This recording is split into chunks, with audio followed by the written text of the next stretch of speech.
What if the way you see your worst moments is completely wrong? What if instead of running from pain, you could use it, actually need it, to become untouchable? Marcus Aurelius wasn't just a Roman emperor, he was a philosopher-king who faced betrayal, war, and plague, and still found peace. This isn't a history lesson, this is a survival guide for your mind. You've felt it before, that heavy, sinking feeling in your chest when life throws something unexpected at you. Maybe you missed out on a dream opportunity, maybe someone you trusted let you down, or maybe you're simply tired of waking up anxious about a future you can't control. Marcus Aurelius knew that feeling too. He ruled during one of Rome's darkest times. The Antonine Plague wiped out millions, the empire was constantly under threat, and betrayal often came from the people closest to him. And yet, every morning he wrote. He didn't write for fame, he didn't write for history, he wrote for himself.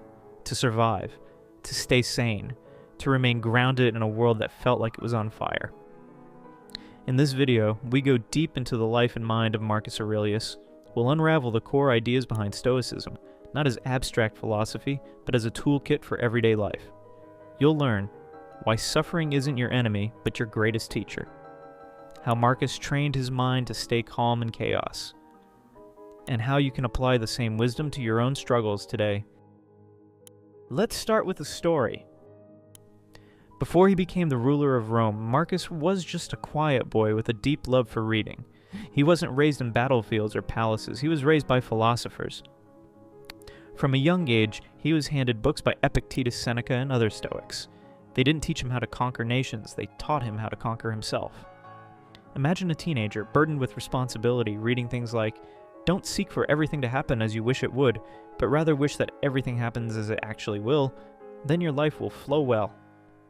It was like being handed a shield against life's unpredictability. When Marcus finally became emperor, it wasn't a celebration.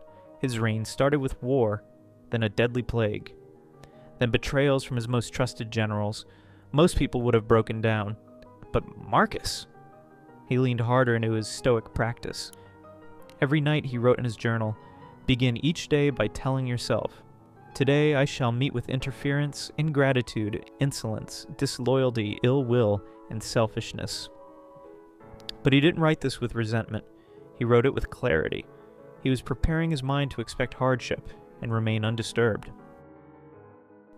One of Marcus's most powerful lessons is this: events don't hurt you, your perception of them does. He said, "If you are distressed by anything external, the pain is not due to the thing itself, but to your estimate of it." Let that sink in. Your boss yells at you, your mind can choose to let it go. A relationship ends, your mind can turn the page. It's not denial, it's control. Marcus lost children, friends, and eventually his beloved wife. He didn't pretend it didn't hurt, but he reminded himself, you could leave life right now, let that determine what you do, and say, and think. It wasn't morbid, it was motivation, to be present, to love harder, to stop wasting time on petty things. While emperors before him drowned in luxury and power, Marcus constantly reminded himself, do not waste what remains of your life in speculating about your neighbors. He feared his own ego more than his enemies. He refused statues, praises, and flattery, because he knew that once your happiness depends on the outside world, you're a slave to it. Each morning, Marcus would prepare for obstacles, not by avoiding them, but by embracing them. Each evening, he'd reflect, not to judge himself, but to grow. He trained his mind like a warrior trains the body, daily, relentlessly. And what about you? Maybe you're not a Roman emperor, but maybe, just maybe, you're battling your own war right now, with anxiety, with expectations, with self-doubt, and just like Marcus, you have a choice. You can write your own philosophy, you can build your own mental armor, you can choose to stop being reactive and start becoming resilient. Marcus Aurelius was imperfect, he doubted, he grieved, he fell, but he got back up with dignity. And his writings survived not because they were grand, but because they were real. His Stoicism isn't cold, it's comforting, because it tells us, you don't need to control the world, just yourself. You don't need to avoid pain, you need to understand it.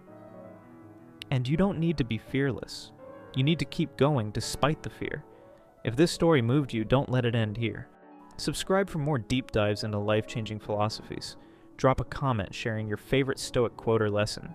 And most importantly, take one of these lessons and apply it today. Because like Marcus said, waste no more time arguing what a good man should be. Be one. Thank you for watching.